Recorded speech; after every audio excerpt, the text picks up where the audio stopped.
Attention, attention. You are listening to a pre-recorded episode of The Curious Realm. Curious Realm is busy traveling the vast void of time and space to find the best paradigm-changing content the universe has to offer.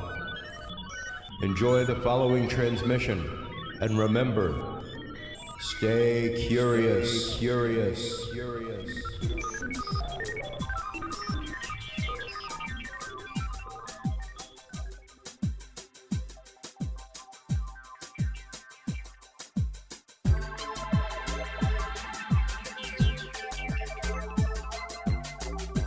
Coming to you from the city of the weird. Exploring topics from the esoteric and unexplored to dimensions unknown. Shining a light of truth on the darkest corners of our reality. Welcome to the Curious Realm.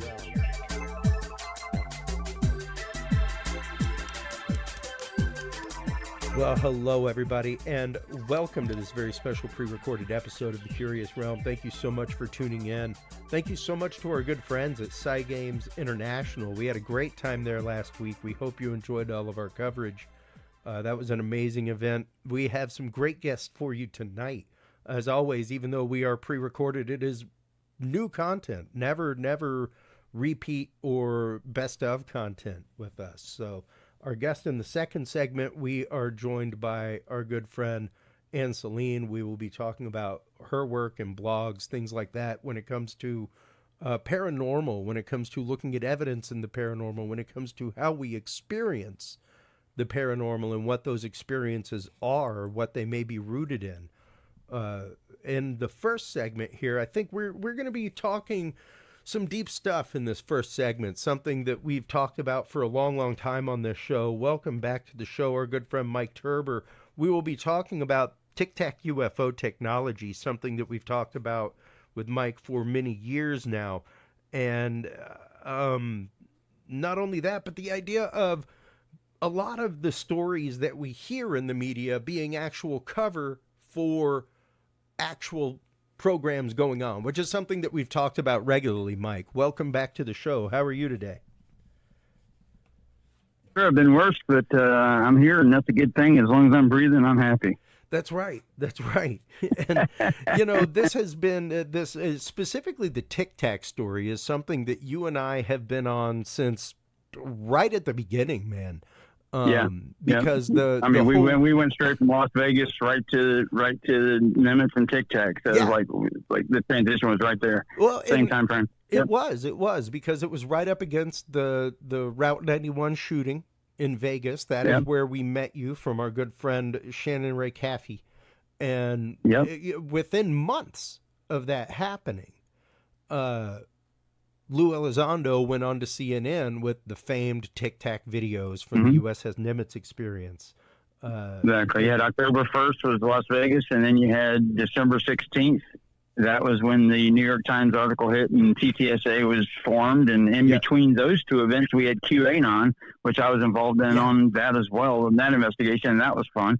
But I couldn't get on the UFO stuff fast enough because I was so deeply entrenched. You know, I'm working with 65 attorneys on the Las Vegas thing. It took me a while to ramp up the speed to get to where I needed to be and at the level I needed to be to get the information to actually do anything.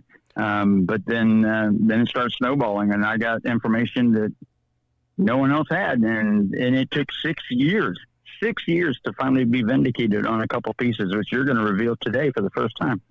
Well, and you know, a couple things that we have been revealing for a while now is number one, the patent for the F-16, F-18 countermeasures laser pod, which is basically a forward-looking infrared laser that allows a system to project an object the size of a plane, really any size, size of a plane or larger, hotter than a plane. The idea is instead of deploying bits of aluminum into the air or chaff, that they would be using or flares, or flares, something like that. that could cause other issues, environmental things, all kinds of stuff. Also, just the fact of how much it costs. Every time you fire something off, it costs tens of thousands of dollars. Whereas if you have a reusable system that you can project an enemy in the air, then the homing missile will follow that instead of the plane. Now, we have said since the very get-go, Mike, people's experience notwithstanding, this is nothing against Kevin Day, this is nothing against Fravor, anything like that. But the fact that every one of those videos is pretty much from a forward-looking infrared pod. Yeah, yep, correct. Really does put into play the fact of we may be looking at the use of a technology that was burgeoning right at the time of these things. This was declassified within a year or so of those experiences out on the water during those training maneuvers. So the idea that, A, this may have been a weapons test, which is something that we've said for quite a while. We finally have proof of that now. Well, and let's start getting into that, because once again, one of the things that has been said by whistleblowers is that specifically the Tic-Tac technology is in numerous generation at this point. And with that comes the fact of it looked like the Tic-Tac, but now it is in standard platform, that it's been changed to standard platform. And that is one of the other things that we bring up from our knowledge vault all the time. And what we're showing you folks is things directly from our knowledge vault. Feel free to follow along, curiousrealm.com/knowledge. It'll take you to the declassified programs and docs page. You can select that. Right now we're looking at the Lockheed Martin mini reactor. And you can see that this patent went through in 2018. This is for an injected reactor that is large enough to fit inside of an F-16 platform. Yep. So this was 2018 that this patent was filed, which means they were working on it, things like that, way before that. In 2013, I think that the initial video came out, and I was there. 2014? I think it was late 2013, 2014. I was at Skunk Works for something unrelated. All of my trips to Skunk Works, by the way, not one of them was for the Tic-Tac. It was always for something else. Yeah. But in the interim of being there, you talk to people, and of course you're compartmentalized, and they're not really allowed to talk about what they're doing in one department versus another department, even if they're under the same roof. Yeah. They literally, couldn't do that. But you start picking up things, and you start realizing, okay, this is going to be an ongoing thing of trying to piece together this puzzle. And sometimes you get the pieces of the puzzle wrong, which I did. I wholeheartedly admitted the very first couple of reports I did was wrong. But then once it finalizes and gets together, and then it comes out to the public, as what I sent you the video earlier of what Tim Phillips had to say. It pieces this together in such a way that it now makes sense. And now I'm at the point where I can finish up the documentary about the 3 videos and wrap it up and confirm some things for other people as well, because I'm not the only person that was, looking into this. But at the same time, I made some bold claims way back in the beginning. Yes, you did. People laughed at me. Yes, you did. People laughed at me and made a lot of fun of me. And now I feel vindicated. I'm right sitting there on with cloud you, buddy. 9. I've been right there with you. We've towed the same line the whole time, and that is that I do not doubt one bit that this was a training exercise that nobody there knew about. That explains why tapes were taken, things like that. Yep. Testing systems that aren't really fully launched yet, but we're at that point. And I just pulled up actually the Lockheed Martin Skunk Works video, so let's play that real quick, just so you folks can see it. Before I take it full screen, this is actually from Lockheed Martin's page. This was posted 10 years ago. It is titled Lockheed Martin Compact Fusion Research and Development. Yep.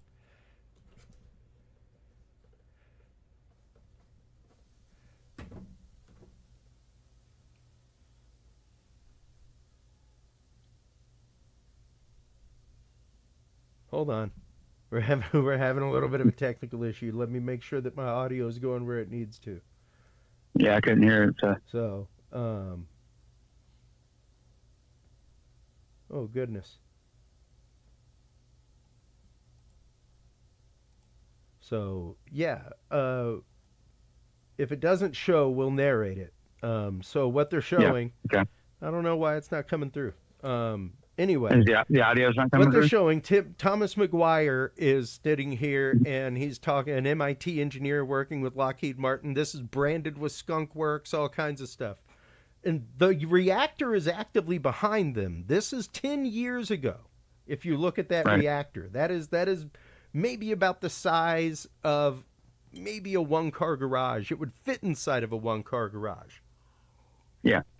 So that's 10 And years the advantage ago. to that is, the advantage to that was not necessarily the size so much, was the fact that they could re-prototype it so fast. That's right. Because you can't take the Tokamat and build one and then it not work exactly as planned and then build another one shortly thereafter. These things, they could build one every 6 months. It was Every 6 months 3 they could build one. generations a year. Yep, was exactly. what they said in the video, is that they could 2 to 3 generation this every year. And Yep. that by the time this program was finished, he would need another job. This kid's like 27 years old, something like that, you know. Yeah. So by And this point, they did literally, he's got another job. Yeah, he does. And they I think 2019 or 2020, I was there when they had finalized a lot of the that program, and we took a picture outside, and of course no one could talk about it, but there's a picture that was taken outside at the front of all the program leads that was a part of it. And the person taking the picture at the time was a person that was in the program. I said, "Give me the damn camera and get in the shot." So I ended up taking one of those pictures. I'm not sure which one they released, but whichever one it was that had everybody in it, that would have been the one I took the picture. But it gets to be, after a while, you when you start looking back and you start realizing, okay, these pieces of the puzzle will come together, and you kind of back then would hope that it would have been much faster. But one of the key pieces of the puzzle was, as it relates to Nimitz, was who were the people that came on board the Princeton and took that data. And that was an important key for me, because I knew who the people were. I just couldn't come out with the proof, because you're not going to walk out the door with a piece of paper that says that this personnel from this base is who did it. But I went ahead and went on a couple of podcasts back then, and yours included, and I think Jim Breslow's and Michael Sala's, which he actually printed the whole thing, word for word of everything I said on his page, and I made mention that DARPA was the people that came on board and took the data. Them and what hasn't been released to the public yet, and Tim Phillips, I don't think even knows, was that the other two people that were on board that were in somewhat uniform, that they were Air Force research laboratory people. So you had two from DARPA, you had two from the Air Force. They came on board, went inside the captain's quarters, explained to him what's going on, and they went, and that's when Kevin Day and some of the other guys, and some guys didn't see this happen, but the guys that did see it happen remember, plain as day. Yeah, that these guys came on and took the data, because that's just not something that happens. That's right. It's not a normal. It's not a SOP, not standard operating procedure. I managed to get the audio for that video, so let's watch that minute and a half video real quick, Mike Turber, and I'm going to bring it up before I start it, just so everybody can see the Skunk Works logo. There you go.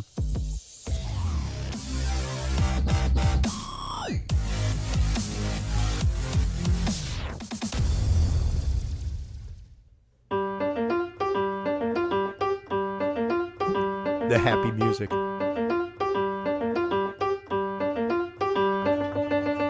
"50 years ago, when people were super excited about nuclear power, we tried to put it on everything, including airplanes. There were some big operational issues. It wasn't safe. Fusion is a much safer option.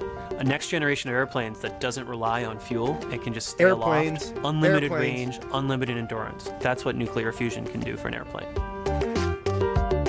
So nuclear fusion is the process by which the sun works.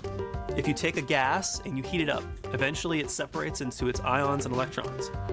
When the ions get hot enough, they can overcome their mutual repulsion and collide, fuse into one piece. When they do that, they release a lot of energy, 1,000,000 times more powerful than a chemical reaction, for example.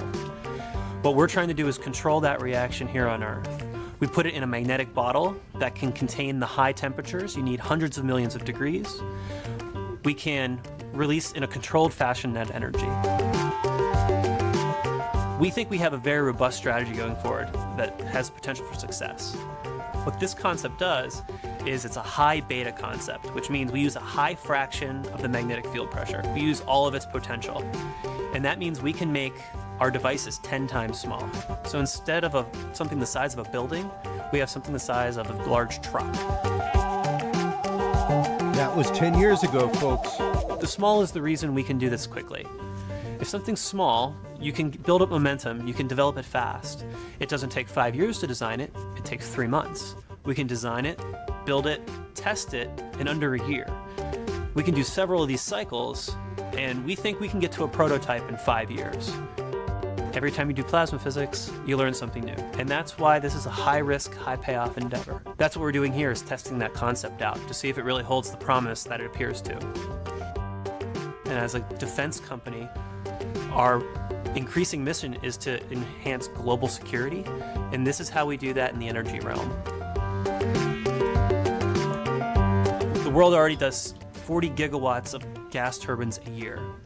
The gas line going into that gas turbine, we're going to replace that with a heat exchanger coming off our fusion reactor. We basically use the gas turbine infrastructure completely.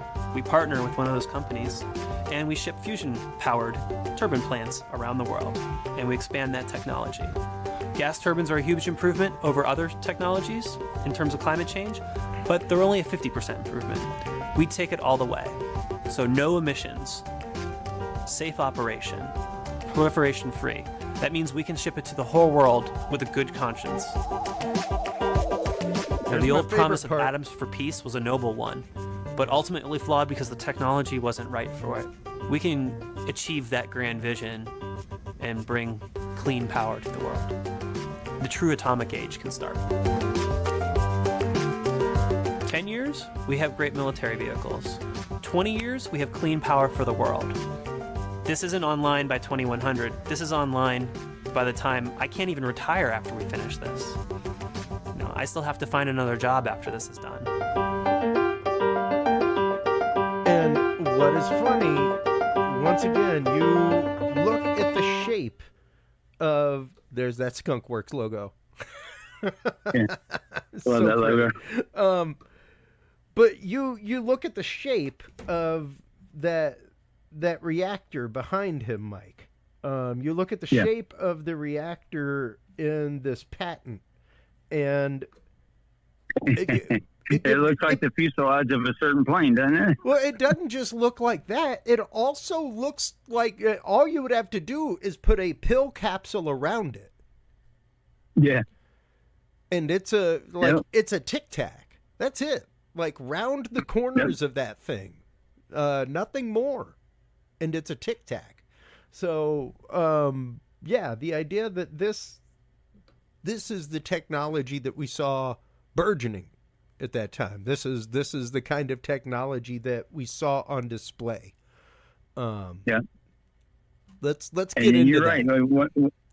And one of the key points we have to keep the caveat here to everyone listening is that at this point, unless we can 100% verify something, a lot of this sometimes ends up being a black project that's being whitewashed with some other program or disinformation that's given to us, and in one form or another. And it's not on purpose. Sometimes it's just a person in compartmentalization at Department A doesn't know what person B is doing in compartmentalization compartment B, and you just have to take everything with a grain of salt until you get actual verifiable information, which slowly but surely over time we've gotten, and don't call me Shirley, but we'll piece it together eventually and come out with the right thing. And that's kind of what happened here. Is a classic example, because I can't think of any UFO experience that's happened in the last 20 or so years that could possibly take on the monumental achievements that that the Nimitz encounter has taken on. It's just that one event. And so what I had to do in looking at it is I had to separate the event into its constituent parts and then tie them together only if there was something to make them tie it together. And once I did that, I started getting to the point where I could actually determine what Fravor saw, what Kevin Day saw. And I've been in talks with Kevin Day almost daily for months now. And then going, beyond that into the Roosevelt and what happened there, and talking to, I can't say his name. Well, unless I get permission, I won't say his name. We'll just say that a very high up person in Mercury Systems, the people that make the DRFM technology, which is partly responsible for a lot of what was seen with Roosevelt, and not so much with Nimitz. A lot of people don't realize also, the Nimitz was, not the only aircraft carrier group that was in that area. A lot of people aren't aware of it, but the Ronald Reagan had just been basically commissioned, and it was also doing its training in the same area. Yeah. But you never hear anyone say anything about that. There's a reason for that, and that'll come out down the road as well. But I have an image on on November 16th, which is 2 days after the event, of the Nimitz right next to the Ronald Reagan. I'll send that over to you, so you'll have that. But how does that play out? It basically means that there are 2 ships in the area that had a lot of radar components that were being tested, and a lot of different things were being tested. And the month before, something else that people don't realize was they were running a project called Silent Hammer, and Silent Hammer tested a lot of new technology as well. And at the end of that, the reason why the Air Force was involved was because the Ohio class submarines were converted over to Tomahawk missile launching subs, instead of Trident launching subs. And that being the case, you got to see a lot of new technology that was ran by other armed forces. So if you ever hear about the Air Force being on submarines, that's basically where it started. And it's just not something you see every day that the Air Force would be on a submarine. But when it comes to the Ohio class, that's when it started. So there's going to be a lot to unpack here. We're going to have several shows over the next few months to unpack all of this. But the end result is going to be that we now know what the 3 videos were, what they weren't, and also essentially what amounts to what technology was being tested at the time. Well, we actually know the name of the program. Well, and and we'll get into that. But before we do, idea that once again, that stories, scuttlebutt, rumors, things like that are actively used on purpose. That when people say, "Oh, well, I heard this happen," within communities, they will actively take that story, bloom it, water it, everything else, if it is something that will help covertly attain the goal that they are trying to attain when it comes to production of material, things like that. It's not an uncommon practice when it comes to the world of literal disinformation. We have an office of disinformation that exists since we struck down the Smith-Mundt Act. And there's people that eat that stuff up. If the government says, "Look over here," I'm not going to be looking anywhere that they tell me to look. Yeah. I'm going to be looking either totally opposite. I'll glance over there for a minute just to see what's up. But for the most part, that's why when I went to Skunk Works, and I was able to video that one time. I mean, they allowed me to do video. Which is, I don't know of anyone that's ever been allowed to video their trip to Skunk Works, but they let me do it. And while I was there, I got to video the buildings and stuff and tell people what was going on. Hang on just a second. I got somebody pulling up. Yeah. Now whenever you think about this stuff, folks, whenever you start bringing it together, whenever you start looking at these things, because once again, and Mike Turber will be right back with us. but it's interesting when you start breaking down the fact that there are programs that have been going on once again for decades now. The idea of these micro reactors being fit into, because once again, the idea that they have said, there's Mike. You there, Mike? Oh. Did we lose him? Is he there? You there? There he is. Yeah. All right. But like I was just telling the audience, the idea that these programs have been used to mask other stuff, the idea that these stories have been used to mask programs like the reactor patent from Lockheed Martin, things also from them, the patent for the laser-induced plasma for infrared homing missile countermeasure. So that's 2020. The other is 2018.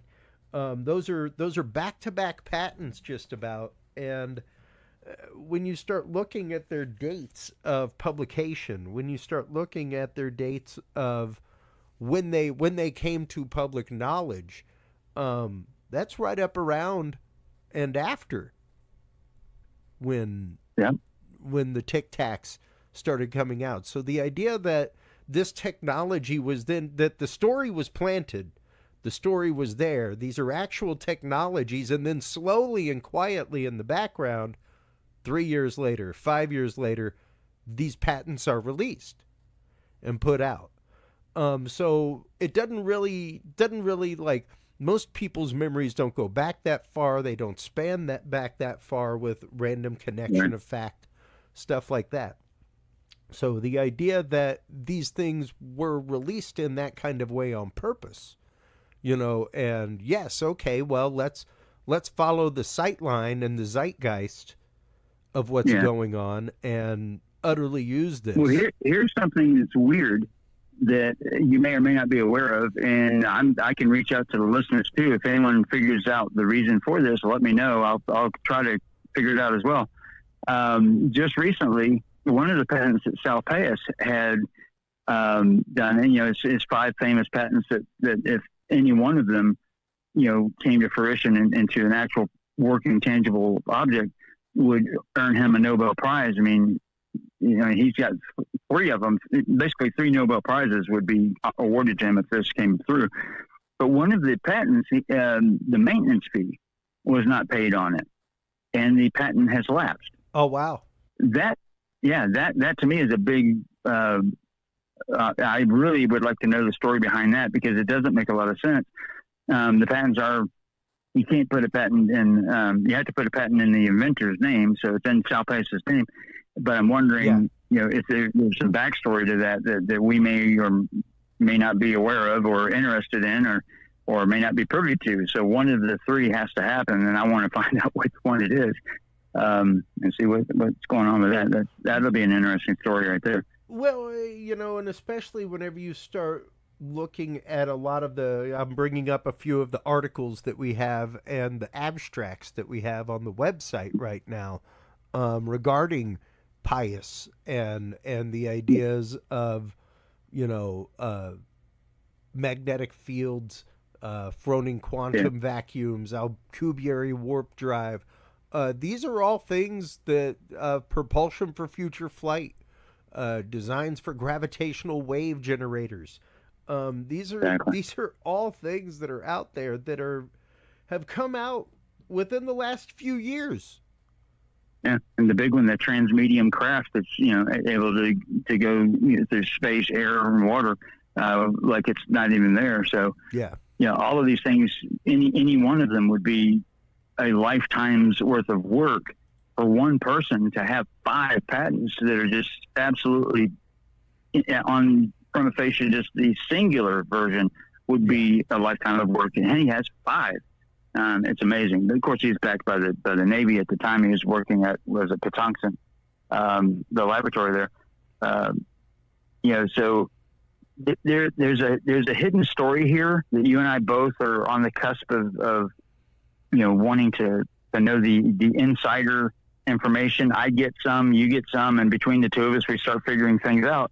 And hopefully they turn out to be true. And sometimes it takes a year or so, and in one of the cases, it's taken almost 7 years. Well, this is one of the things that, and people ask me all the time, Mike. Whenever I talk to them, whenever I'm at conferences like the one that I'm going to, hey, Cy Games, can't wait to see you. Right. It's one of those, man. It's hard not to get carried away. It's hard not to go down rabbit holes. I tell people all the time, I will never play Nostradamus with you, ever. I'm not gonna give like a hard date. I'm not gonna give a hard definition of. I will give, and I will always say, and some of that's because of my past broadcast background, Mike. I'm not gonna make those statements of absolute. I know. I've done the same. I will always caveat the fact of this is my educated opinion. This is where my investigation has led me. This is where the facts have led me to believe. Make up your own mind. I am here to just present facts. There's a reason why the color of this show is purple. It's not only the crown chakra, but it's also politically neutral. So the idea of politics pushing this, the idea of, administrations keeping this data in the background, because I don't think we're going to get with Big D disclosure, Mike. We are not going to get a Houdini moment. We aren't going to get a gurney wheeled out into Congress with a sheet on it. But there are those moments that do come up periodically that, and I'll be honest with you, when I get emotional, when I almost like Kevin Day does. Kevin Day gets emotional too. And me and him on the phone together sometimes. And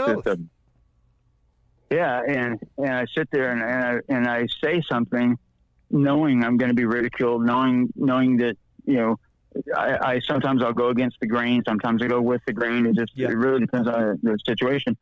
But then in the end, I want to make certain that what I present is as factual as I can. And if it's me, not even taking a guess, it's an educated guess or me giving out my best idea of what I think something is at the time, is one thing. But when something comes out and finally I'm completely vindicated, just like someone that's in the position to know, and we're not talking about just someone that worked at DARPA, we're talking about the head of DARPA said this.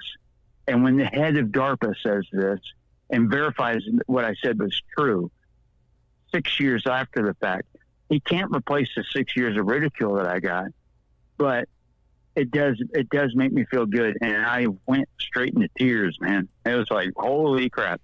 Thank you for that. And I appreciate it. And Mick, I have to give Mick West, the kudos for that as well, because I have to credit him for getting the interview with Tim Phillips to get that information. And when it came out, somebody said, hey, you need to watch what Mick West just did with Tim Phillips. And then when I did, I started crying. It was just like too much. But yeah, it was good. It was good. It's a good feeling now. Yeah. Very good. Well, and that's just it. When you, that's kind of how I feel about everything with Epstein right now. Yeah. Because that is like human trafficking is one of the causes of this show. And we have been following that story doggedly since the days of Dudes and Beer. Yeah. And I remember back then I couldn't even tell you because I was in part of the investigation and I couldn't talk about it because I was really in it. And I ended up with, the unredacted version of the Little Black Book and all kinds of different stuff way back before, anyone else even thought about having it. And, I don't remember if I sent you a copy of it or not. Oh, no. I've got the Little Black Book on the, just so you know, folks, feel free to go to the Knowledge Vault. Go to hacked in court documents. You will find Epstein's Little Black Book right there. There you go. Unredacted. You got the unredacted version. There you go. Unredacted. The only way to fly. So, exactly. So all of these things, when they were coming out, it just, when you're actively involved in about 4 or 5 different high profile, investigations, and people bring, like in my case, people will bring me in for some weird situational thing, because I've proven in the past that I'm not going to reveal the secret. I'm not going to do this unless told to do so. Or blah, blah, blah. I'm very loyal in that regard, loyal to the point where I'll run my own career in the ground before I would do any of that. But there's a certain point where you have to turn the tables a little bit. Something has to go my direction. You know, I've done all this stuff for other people, and eventually you hope it turns around. And, you know, when it does, hopefully it'll be a good thing for everybody. Because I mean, that's the thing is to be able to get something right. You know, in the beginning, and then, you know, however many years it takes before it becomes verified and it come out, then it does make you feel good. It really does. Absolutely. But, absolutely. Especially when you have doggedly held the same point. Like I have held on this show the whole time that I have believed it to be some sort of training exercise of other technology. Yep. When it came to the Nimitz. And that does not, once again, as I say on the show all the time, as we say at Curious Research, just because data proves something else from your video, your audio, your pictures, it does not remove your experience. It does not remove the way in which your keyhole was pried open with a crowbar at that moment when you questioned reality and opened your mind and opened the box, you know? Yeah. It doesn't remove that moment. So and no one can take someone's experience away from them. Right. I mean, that's never the intent of anything. Yeah. In some ways, it's to explain how it happened. Like if I see something, my first thought is, like if a UFO landed right in front of me, I'm not a person that's going to back away from it. I'm going to walk up to it. If it zaps me and I die and I'm gone, then I'll be happy to be the first person that can be officially verified that happened to. You know. Yeah. But that's the kind of person I am. I always go towards things as opposed to away from things, and it gets me in trouble a lot. Yeah. But at the same time, it gets me the answers I'm looking for, and hopefully the answers someone else is looking for. And that's how me and Kevin Day came about, because he wanted to know what it is, even if it was something prosaic. I mean, he knows what he saw on the radar, and there was those key moments that when he told me something, like the objects were, you know, tracking from 80,000 feet down to 28,000 feet in a very short period of time, and down to the surface of the water in 0.78 seconds, and so forth. And then when I asked him that one question, because he said they were in formation coming down from Catalina Island and San Clemente, that area. And then I asked him the question, because it was the only thing that was blocking me, was that how could these objects be in a formation? And when he said that they were over 10, I asked him, I said, how far apart were these objects? And when he said they were over 10 miles apart, because like, if you ask anybody what aircraft formation would look like, you're immediately thinking of like an air show, or, you know, anything you have experience with, the planes would be close together. And when he said over 10 miles apart, then that immediately answered a lot of questions for me. And then I went down that path, and because Kevin Day, he has the most important part of the whole thing, because we would not even be talking if it wasn't for him going after these objects that he saw on his radar, because that was the very first part of the event. That's when all this started. And as such, finding out what he was seeing was key, and then come to find out what Fravor saw, and then what Chad Underwood filmed, 3 different objects, 3 different events, 3 different times of the day. Yeah. A lot of people don't realize that this didn't happen all inside of 30 minutes. This was over a period of hours and hours. But now that the cat's about to be out of the bag, I'm going to be very cautious about how it's perceived. Got to, put all the data with it and see where it goes. And then we still have the same thing where something was being tested. It was verified that it was being tested.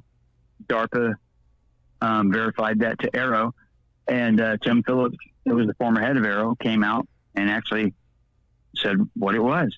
And I just sat there with my jaw on the floor going, okay, well, this is something I've been waiting on for 6 years, and it just happened. What do I do now? So now just finalize essentially what amounts to be a report that's 7 years in the making, and put it out there, and then let people have it, and we'll have a better understanding of what happened back then.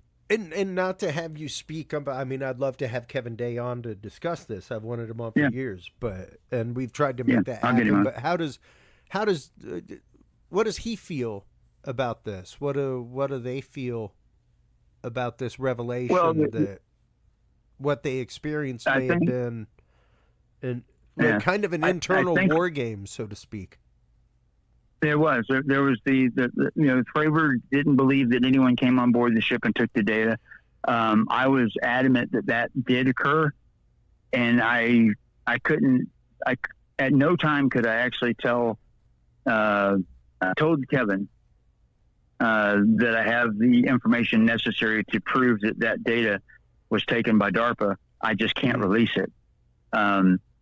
Now that it's basically out there, and Tim Phillips said it in the open, I'm going to release it. I'm going to mention the briefing that was done at Wright-Patterson that I briefly mentioned way back when. It was verified by Chris Lambright, who did a FOIA request and verified that there was, in fact, a briefing that was done at Wright-Pat that was done in, I think it was March or April of the following year. They had all this, but what we didn't know was what the contents of the briefing necessarily were, because my friend was an AV specialist and he's the one that set up the slides for the briefing. And he had a conversation with me, which was outside of a skiff. It was not anything that he should have done. It's a career-ending thing that he did, but it did happen. It does happen more often than people think. And I was never going to throw him under the bus. He's out now, so there's not a real way to affect him unless they wanted to take away his retirement. But I don't think that's even going to be the case now, because it'll fall under the whistleblower program. So I'm trying to pull him into the whistleblower program, so he can tell the story in front of Congress, and I'll tell my story in front of Congress, and we'll go from there. Because the truth sometimes is stranger than fiction. And in this case, I think a lot of fiction has been told, by the current characters that have been their testimony has been heard in Congress. I think it's time for Congress to hear, the actual truth, the factual truth. Some of it's boring, and some of it is pretty fantastical. So and everywhere in between, we'll see how it comes out. But it's going to be this year is going to be an interesting year. It's going to be a very interesting year, because there's a lot of things, a lot of wheels are in motion. A lot of people. Yeah. Oh no. I was going to say, yes, a lot of wheels in motion. A lot of people. Go ahead, Mike.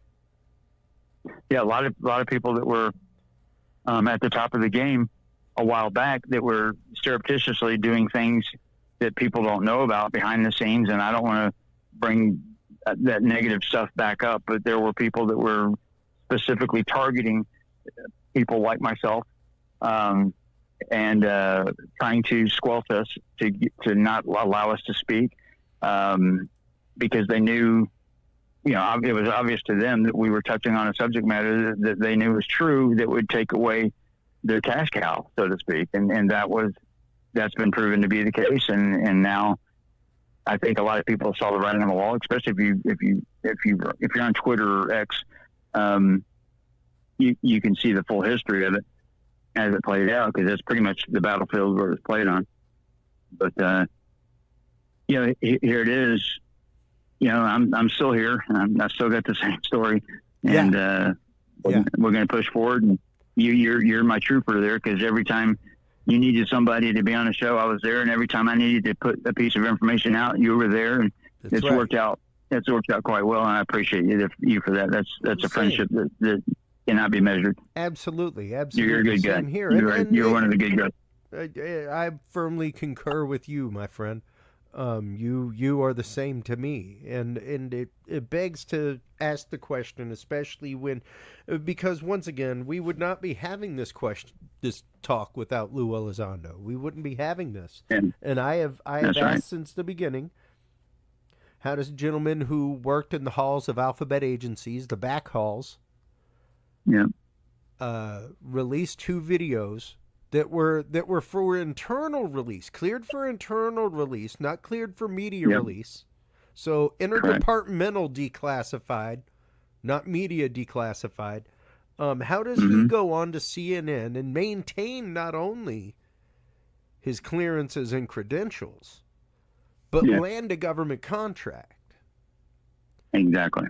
And you have to wonder that. And then to see that same person who, once again, years in the back halls of alphabet agencies, not once but twice, within less than a half a year, while giving presentations, show images from his, quote, vetted sources that are utterly debunked, like within moments of them hitting the internet. Like John Greenwald from Black Vault slapped down the chandelier picture within 5 minutes of it hitting social media.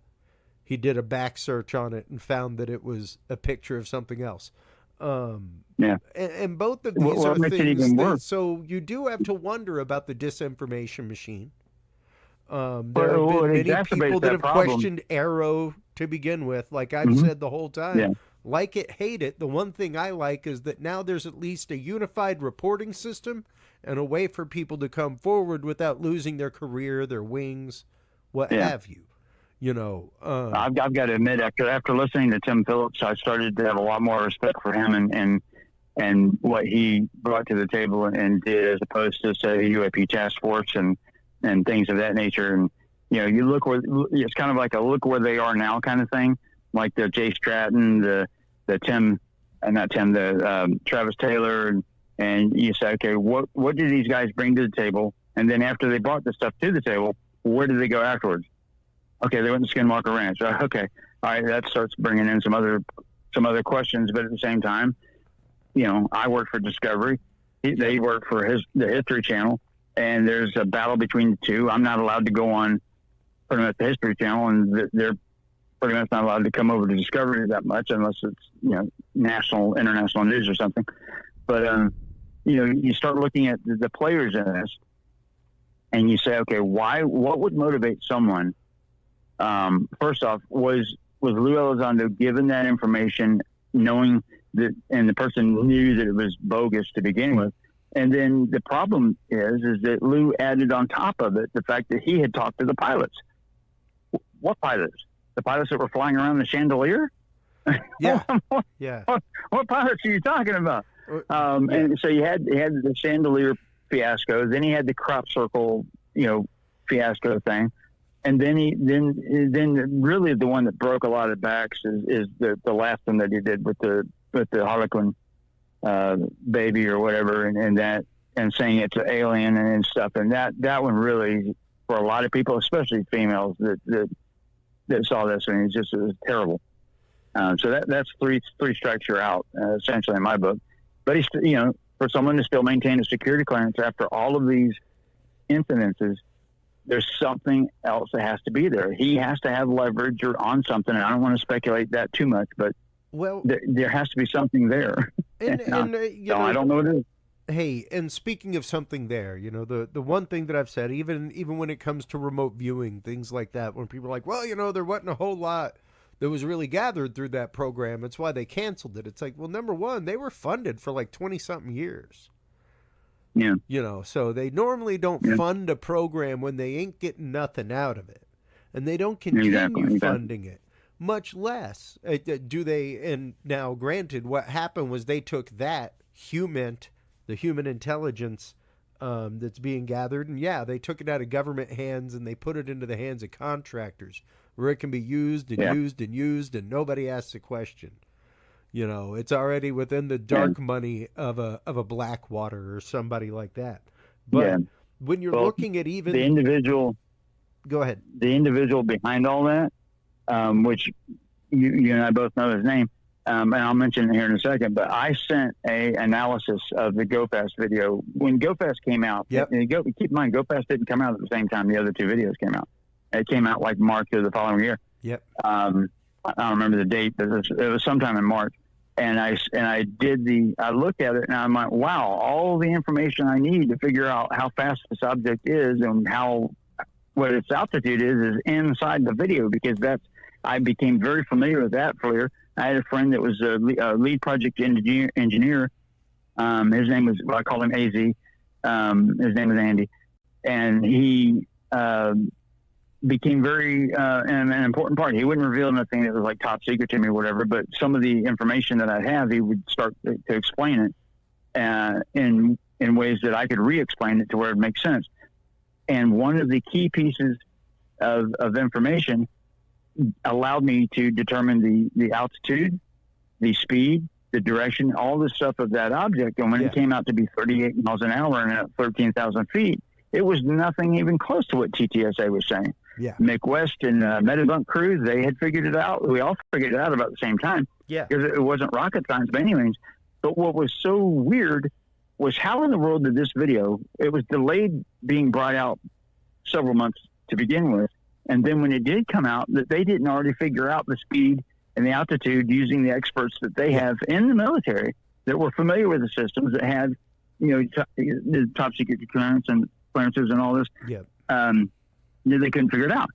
So I took that video and I made an analysis and I sent it to Tom DeLonge. I said, listen, I worded it properly, but in a nutshell, I basically said, here's the video. Here's the problem with the video. And it shows the actual altitude of the object and what the object's doing and the speed of the object. You guys are going to be very embarrassed if you go any further with this. Never received a response back.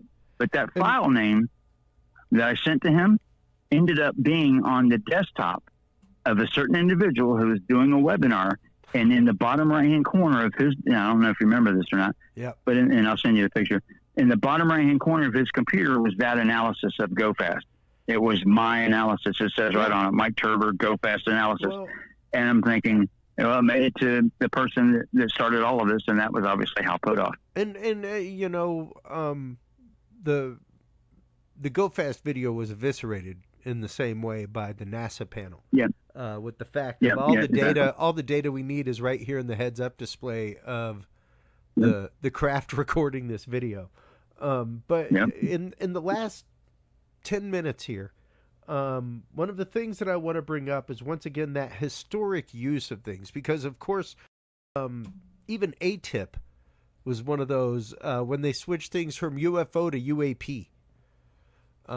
Sneaky, very sneaky Pete maneuver, but yes, that does legally allow them to say, like, sorry for your request, we don't look into UFOs.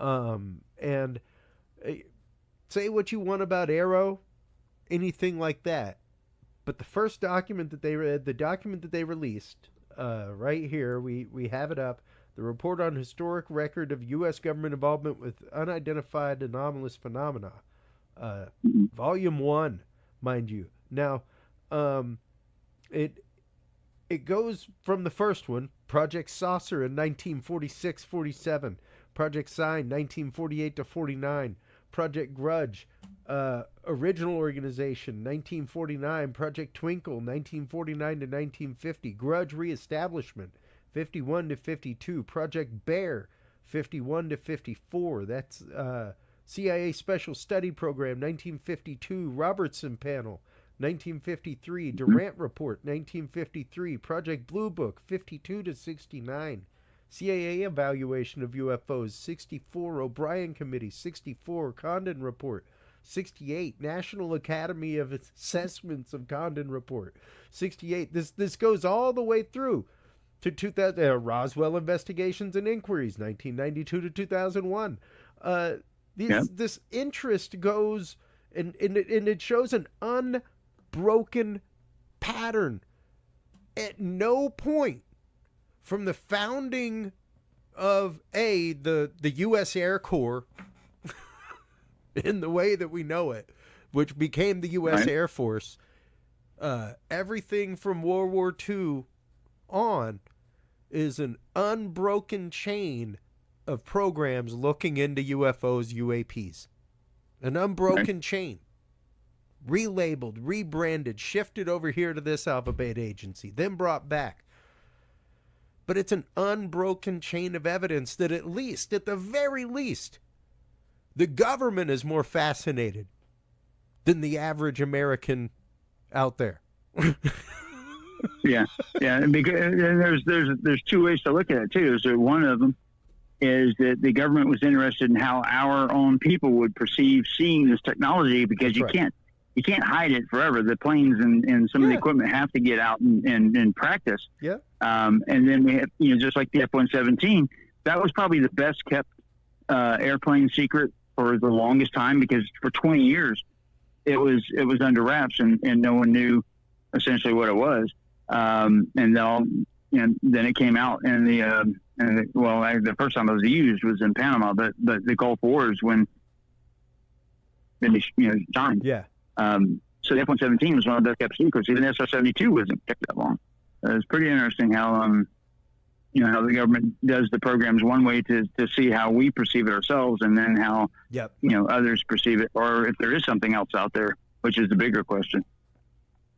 Absolutely. And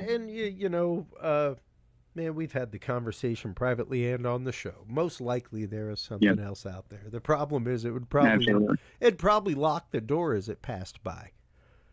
It probably came here and didn't find any intelligent life and took off. Yeah. Their craft would come by, and it'd be like the car in National Lampoons in a heartbeat. Just like we'd have it stripped for parts so fast. So fast. Yeah. We'd have to hire like 50 Bob Lazars. That's it. And I can't wait till his movie comes out. It's great. And don't get me wrong, folks. We are having a little bit of fun here at the end, but in all reality, this is just the fact of, once again, there is confirmation that yes, the government has used the stories that are put out in media and stuff like that as cover for years and years. Most definitely. And without a doubt, what we have seen with the world of Tic-Tac is man-made. Whether or not it's from recovered technology, who knows? Who knows right now? But what we know right now is that is fully possible to be man-made. So, Mike Turber, as always, thank you so much for the time. Thank you, as always, for coming on, breaking these deep things down. Let everybody know where they can go to follow you, where they can go to keep track of things, where they can go to keep up with all that is 5x5 News, especially all of the upcoming releases about all of this. Yeah, probably the easiest, that's going to be the most up to date will be on X. That seems to be the platform where if someone's going to release something, it's pretty much going to be there. So pretty much there. YouTube will be part of it. TikTok, I'm going to revamp it up a little bit and get it up to speed so I can do lives there. They seem to be a little bit more conducive to doing lives. I'll do a space on X here, but the problem with doing spaces is you don't have the visual component.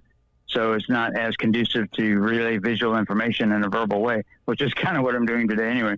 But overall, those will be the places to find out. And then if anyone ever needs to get a hold of me, any questions or anything like that, it's just my name, which is Mike Turber at Gmail.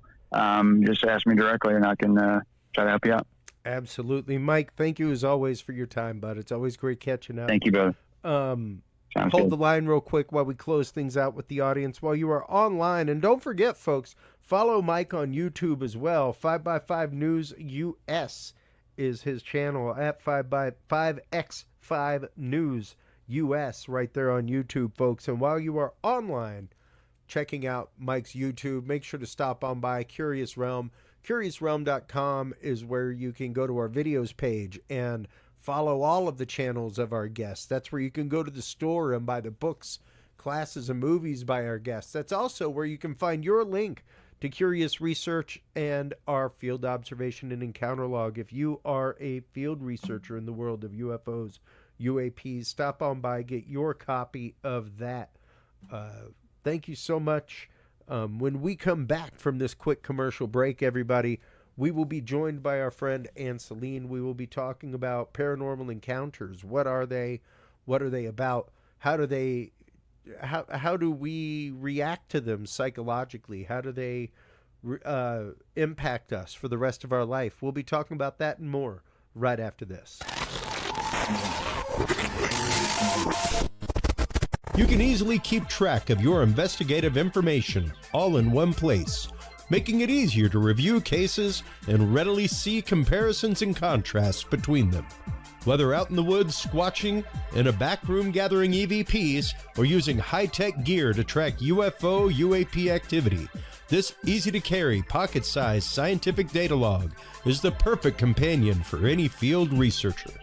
You can find your copy of the Curious Research Field Observation and Encounter Log at Amazon.com or visit the official Curious Realm store at curiousrealm.com/store to reserve your copy for yourself, your family, or a mind that you want to open. That website again is curiousrealm.com/store.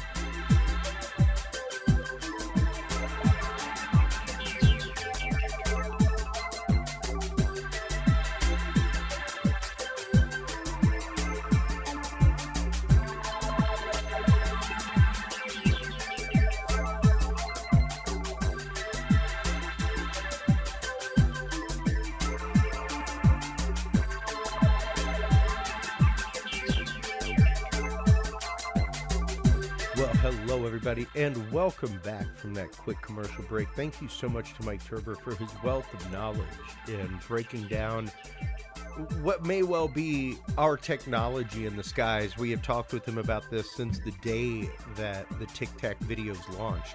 So look into that stuff, folks. Look into those patents there on our knowledge vault. And also, look into True Hemp Science. TrueHempScience.com is your source for amazing CBD products.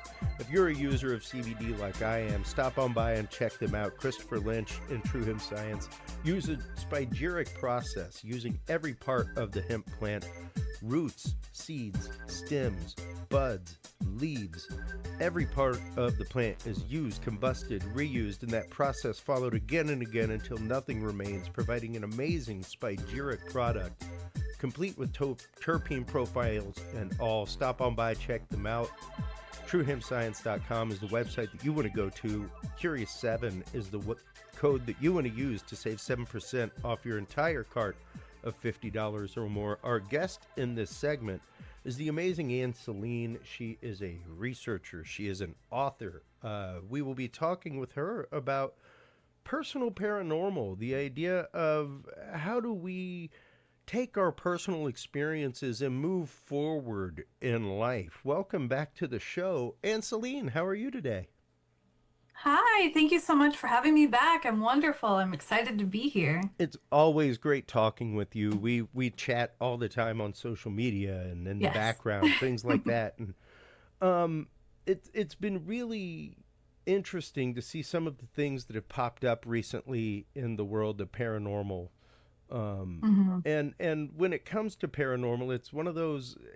It's different for everybody. Like, I was just at the Psy Games this last week, and one of the things I talked about was we need to start unpacking paranormal. We have been shoving things into the trash can called paranormal for decades. Right. And when it starts to overflow, we take a big old stick and we shove it down more to make some extra room to shove in more topics that we just call paranormal, you know. Correct. And the thing is, as that happens, it really does kick up and muddy the waters. It doesn't help filter anything. It doesn't help us filter definitions between experiences, and it doesn't definitely help us help the experiencer by doing that. Right. So no, that's true. Yeah. How do you see paranormal to begin with, Ann Selene? Like, what is your definition? Of course, something other than normal, but where do you draw the line in the difference between, let's say, like paranormal, cryptozoology, things like that? At what point are they in defined categories for you? You know, it's hard because it's in the very beginning, paranormal and supernatural all to me meant ghosts and shadow entities and aliens, UFOs, and the Loch Ness Monster. So everything was under this umbrella category. Yeah. And so then I get deeper into it and I begin to look at the word preternatural. So things that are, you know, they're a part of our world, just not really, how do I want to phrase that? It's when you look at ghosts and aliens, you see that as something outside of our world that is, not natural and it's not a part of it. But at the same time, when you look at things like witchcraft and witches, they were wise women. They were using parts of our natural world to do these things. And I know I'm kind of jumping all over the place here. No, that's okay. That's okay. But so I think that spirits and ghosts and shadow entities are very much a natural part of our world. I don't Yeah. think it's a paranormal, scary, supernatural thing. And then to go even deeper, though, how much are these outside of us versus within us being projected? So, now when we look at cryptids, to me, Yep. a lot of these things like Sasquatch could be zoologically possible. And so therefore it's just a critter that hasn't been discovered yet, or, is now we're trying to see if it went extinct and then came back or whatever. But then you have things that are like the Jersey Devil or the Mothman, things that aren't necessarily zoologically possible. And so that you could put into the paranormal, I guess, category. Yeah. Not so much a cryptid, I wouldn't think. So it's very, I mean, it's very difficult to define it. But if we can look at it in this way and break it up into different categories, especially looking at the human mind and everything that it's capable of, to be able to separate what we can create ourselves and what is true paranormal, Yeah. then we're going to be able to do a lot more for experiencers in the field as a whole. Yeah. Yeah, precisely. And you bring up a really good point, and that is understanding ourselves as humans, understanding the way that we think, the patterns in which we think, the way in which our brain wants to see patterns, strives to see patterns, even, and I hate bringing up the nasty P word, but pareidolia. Yes. It even comes into effect, and the fact of, are you seeing something, or are you seeing something that is being impressed upon you? Or are you seeing something that your mind is building as an impression of something that you see and are familiar with? That's the hard thing. Yeah. Because the mind is all about putting the puzzle pieces together. It's desperate to fill in the gaps. It is. So, let's take let's say you have a well, I'll get personal, I guess. So, I had an experience when I was a child that I believed was perhaps a alien encounter, if you will, an experience in my bedroom when I was around 6 or 7 years old. And in my mind, I thought that there was this being in my room, and I thought that it was, trying to kind of hide as it was going around, the base of my bed. And then I felt it touch me on my lower back on my right side. Well, years later, I came across a book that said, I think it's Abduction: How People Come to Believe They Were Abducted by Aliens. And it goes into trauma, somatic anxiety, somatic trauma, so where trauma is stored within the body, and how these things can follow us throughout our life. So I always had problems with that part of my back. Well, then I found out what actually happened at that age. And it was a real world traumatic situation. And so it was hard to grapple with at first. And I wasn't sure if I ever wanted to come out and talk about it, but Yeah. I find it important because this goes to show that I already had a predisposition to believe in aliens and all that kind of stuff because of the stuff I love to watch with my father. Sure. And so, of course, at that young age, my mind would fill in the gap and sit there and say, "All right, you had an alien abduction." Because as scary as it would be to have this experience with an alien or whatever, it was better. It was easier to handle than to know that somebody I knew, Yeah. Had violated your did privacy something. in such a way. Right, exactly. So, and that's outside of you, Yeah. thinking of aliens, that your mind is really separating it. But when you find out that it's a person, it's much, closer and it's a lot harder to deal with. And so, as an act of survival, my brain constructed that false memory. Yeah. And Yeah. it was not, Yeah. but that can be a really hard thing for people to grapple with. They're not going to want to really face themselves sometimes because then they might sit there and think, what part did I play in it? Was it my Sure. fault? They have to work through that. And then they have to look at the human that they encountered doing this, and then they have to reconcile that and figure that relationship out. And Yeah. that is so much harder than going into, oh, I got to ride on a shiny spaceship and do this, Yeah. Yeah. No. No. So, And that brings up a couple of really important points that you and I discuss regularly off air, and that I discuss on the show regularly, and mhm. that's the idea that dissociation works two ways. Yes. So yes, your mind gave you an associative memory that you could accept so that you could dissociate from the pain that Yes. you experienced. However, your mind can also dissociate uh, from an experience that it cannot understand and that it Right. cannot get. That as our good friend who is now passed, Earl Grey, and Earl, should you have any great wisdom from the other side, feel free to Yes. impart it, my friend, anytime.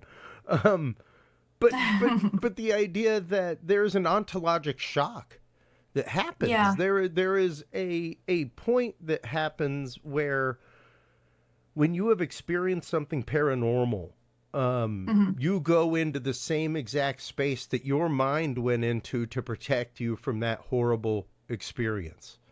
Right. It's got to make sense of it somehow. It's got to, as I popped Mhm. up from that article from Psychology Today, it's got to fill in the Yes. blanks of that pattern somehow with anything that it can grasp onto, any straw that it can Yes. grasp onto of reality. So even if that is an experience that you have heard about, if it is something that you have read about it, if it's something that Mhm. makes sense to you, then that is normally what your mind will go with. And Right.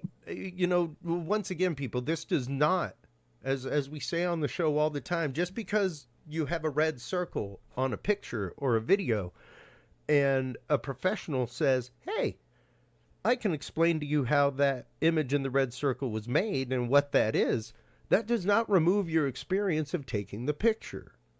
Just Right. because your mind has done this does not remove the actual experience that has happened to you, or even the experience of your mind doing this and you realizing that there is something larger out there Right. that has changed you.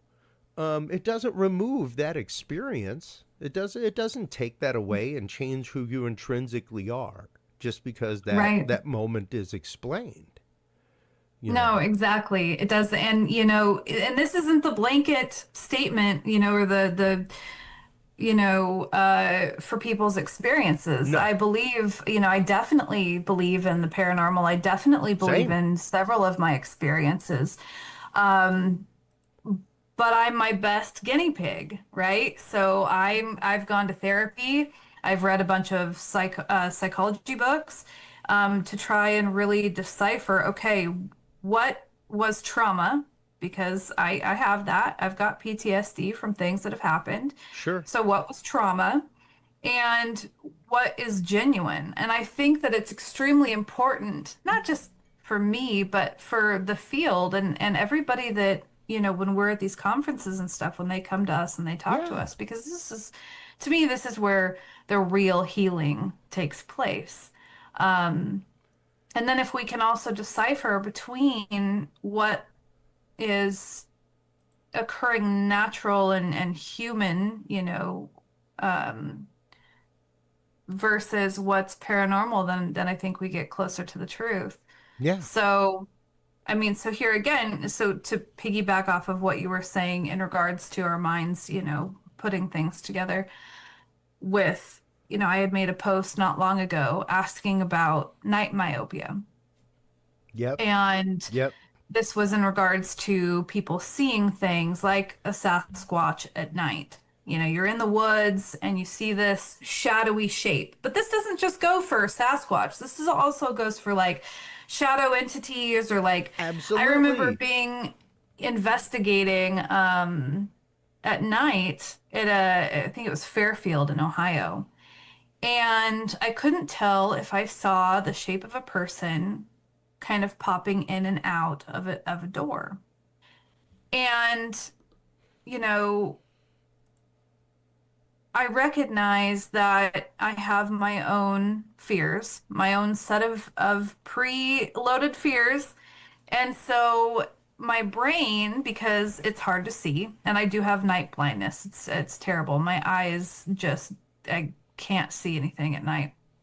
Um, so blobs and shapes, my brain will put them into things that I can recognize to try to make sense of what I'm seeing, to try to either be like, oh, this is why you're afraid, this is why you need to run, or oh, it's just Yeah. this, so, be comforted. Um, so to me, it would be harder to take reports of nighttime shadows.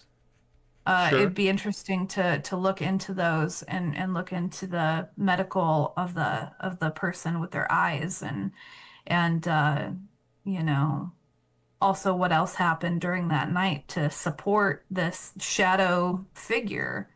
Was there anything else or was that it? Yeah. Yeah. Well, and like I've had shadow person experiences, things like that. Hmm. I've had something slap my feet, which I assumed was our old cat.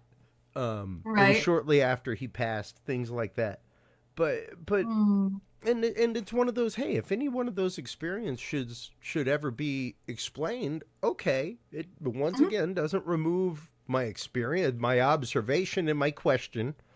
First Yes. two steps of science. So if Yeah. you've seen something or experienced something and you had a question, Hmm. like science began, you know? Yes. And that's with paranormal as well. So yeah, the idea that we contribute a lot. We are a huge contributing factor to our experience, and even the fact, Dan, that once again you have had numerous experiences in your life. You have researched these things. You have looked into these things, but quite literally in the last year, um, the conversations we had before and the conversations we have now Yeah. are vastly different because of your understanding. Not only like you've explored a lot of things in the last year and a lot of Yeah. things connecting paranormal to this stuff, because Yeah. that is where your experience of helping yourself went, and it's been very interesting to see how you have processed your experiences in this kind of way, Oh, thank you. and been very open to doing so, because one of the most important things in any research is Hmm. realizing your research, it cannot occur in a vacuum. Yeah. It cannot occur in a vacuum. That's not how proper research is done. You've got to have Correct. somebody that you can bang things off of, talk with, Yep. and you also have to be willing to kill your darlings, which means Yes. if you've come up with a hypothesis or an Hmm. explanation of what something is, you may later be led to other evidence, other studies, other topics, all kinds of things that may pull that hypothesis away, or pull the support of that away. Your research partner may be like, well, I don't know if you've looked at this, and you have to be willing to go, oh my, you're right, I didn't look at that.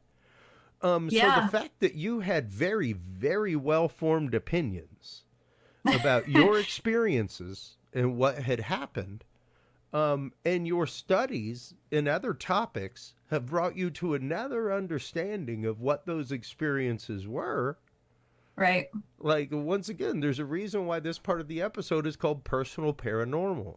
Because it's one of those, we have to be willing to examine ourselves. And if we aren't willing to examine ourselves and our place, and even our place in the journey of, where we are in the investigation of not only what has happened to us as experiencers, but what is happening in the field, what is of whichever paradiscipline you study. Right. And I asked you at the beginning of the show to define paranormal. I will do it myself. Yes, anything that is outside of the paranormal. However, I tend to get, much like science, is categorized as possible. I will always say experiencers of UFO, UAP tend to experience other paranormal things. Same things with cryptids. Same things with, parapsychological events. Stuff like that. So, and I kept bringing it up this weekend. Because there were a couple people that kept saying this is the best paranormal conference ever, and I was like, well, it's really a parapsychological conference. Right. There's nothing paranormal going on here. There's no EVPs. Right. There's no, Right. I tend to put paranormal mostly in the realm of ghosts. Right. That is what I specifically put paranormal to. Everything that we talk about is paranormal, technically, because it's outside of the norms of society and conversation. Right. It's much like saying, did I see a UFO? Yes, I've technically seen a UFO. It was a thing going through the sky that was amorphous. It was flying. It was an object. I don't know what it was. But would I say that I've seen a craft? No. Right. Because that to me is a definable object. Right. So keeping those definitions clear as possible anyway. Keeping those things separated in your mind is a great way to start, literally, to begin giving things and it's not about confusing things or trying to keep you from thinking about things. It's more about letting you think outside of the box, right, within a paradigm. Right. Because otherwise you can think way too outside of the box and get completely lost. You still kind of have to focus that outside of the box thinking. Like, that's true. Even in a brainstorming session with an engineering group, you can't just fully free think. You got to stay somewhat on task and on target with the outside of the box thinking that you're doing. So you've got to keep in reins. It's because in the beginning, as a child, all that stuff was paranormal, and it was spooky. It was the campfire stories. It was the "Are you afraid of the dark?" and Goosebumps, Yeah. And so this is where all of my interest grew. And then from there, I ended up reading. I got into folklore, and there were some websites that had great stories on it. I wish I could remember the name of it, but there's the Devil's Tramping Ground, there's the Mako Lights, and everything was just spooky. And, then I had all my different experiences. Some I was alone, some I was with others. And, I have everything chronological in my book. And so then I end up having my own podcast, and I start interviewing other people, and I'm getting into quantum physics and quantum mechanics, and then I'm even more so in the podcast world. And I ended up having KPNL radio for a time from 2020 until I think 2024. And So I got deeper and deeper into the research. And the more you learn, of course, the more you figure out that you don't know and you're never going to know. And it's just this constant evolving thing. And so then I, jump into psychology. And I decided, the best thing I could do is research myself in regards to my singular experiences that I had on my own and really put it underneath the microscope. And I even took it to therapy to be like, all right, let's explore all these different, Yeah. options. And the ones that I experienced with other people, witnesses and stuff, they're in their own category, and I'll go through that stuff later, but I'm still in the process of, putting myself under the microscope. Now, my book is going to be republished. However, I'm not changing it. I'm adding, I mean, the title and the cover is changing because I think that originally it was too ambiguous and it was hard to understand. Yeah. And then, so it's going to be more clear. And then I'm writing a second book, which there's a little like preview of that in the back of the book. However, the meat and potatoes of it is not changing because I want people to see where I was in my first book and then where I am now in my second book and how that transition can take place.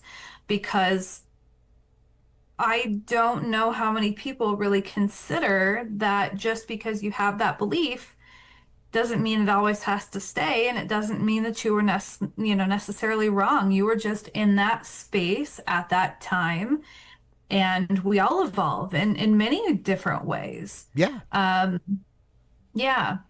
Well, and the thing is, we have to be willing to evolve. People have asked me before, because of course I did all the branding for the show, things like that. And yes, we talk a little bit about conspiracy on this show. There's a reason why the logo incorporates an unfinished pyramid. Right. But it also has the magnifying glass there in place because our job is to demystify that conspiracy theory and actually examine it and look at it, So, but it's also there because esoterically we are unfinished pyramids. That's the message of that symbol, is that the temple is never finished. Right. You I are love always that. under construction. You're always growing. You're always changing. Eternal student. Well, and you should always be, much like I tell people all the time, I wear the badge of skeptic with honor. I do not Yes. consider it a nasty word, not if done properly. I am not here to troll anybody. I am here to explain things. I'm here to demystify. I am a believer. I have had my experiences, but because of that, my realm of evidence must be higher. What I call Right. evidence must be higher. And like I say on the show all the time, like I say in my presentations, evidence is a word used to keep you out of court or to keep you out of prison or to put you in it. Right. Never let it be Right. less than that. There's a lot of things that pieces of data in a court case go through to become evidence. Right. And there's such a thing as evidence that is slam dunk and such a thing as evidence that is like very, very cursory, like people's just word about something. And don't get me wrong, I believe the experiencer until proven otherwise. Right. But we have to be willing to admit that. We have to be willing to say that. Much Right. like you had to be willing to examine your experiences through a different lens once you found that lens Right. that looked at things in that kind of way. You've got to be willing to. Well, and as somebody who really is committed to healing, right? So I believe that healing myself, I mean, and this is like the number one thing. It's our jobs to look within ourselves and heal ourselves, because in doing that, we essentially can really heal and affect the world. Because the way that, it's like when somebody comes to me and says, oh my gosh, this person treated me XYZ, or they said this or they said that or behaved whatever. Well, that's a reflection of them. And it has nothing to do with us.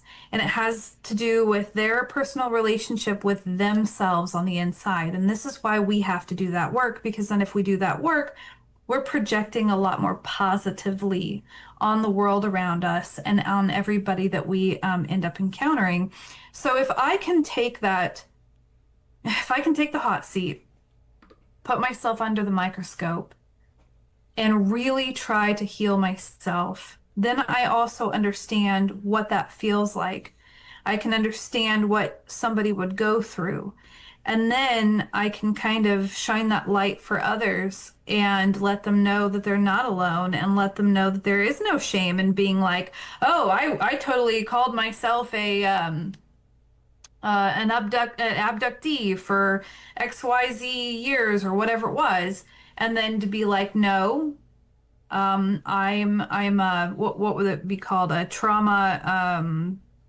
The trauma experiencer or Sure. whatever instead of an abductee or whatever. And Yeah, there's no shame in either one. that's right. Um, but so I'm willing to go through that for others. I'm willing to do this so that way we can have more healing and love in our field and Yeah. in the world. Yeah, no, exactly. Because uh, and I love seeing people share stories at shows that I go to. I Yeah. love it. The people who are open hearted about it. It is beautiful to see that because Hmm. somewhere, probably just within earshot, is an experiencer that doesn't want to share their story or is reticent to share their story and doesn't feel comfortable sharing their story. So every time Exactly. they hear somebody share their story in that kind Hmm. of way, it gets them one step closer to at least revealing their truth or at Hmm. least coming to terms with their truth because once again their story may incorporate all kinds of things that have been brought together as a Hmm. woven cord within their mind, Oh, yeah. you know. Exactly. So we have to be willing to look at that. We have to be willing to explore that, and like you said, we have to be willing to see that within ourselves. And it's Yeah. been really great once again to see you over the last year or so really Oh, thank move you. into that space because it's one of those.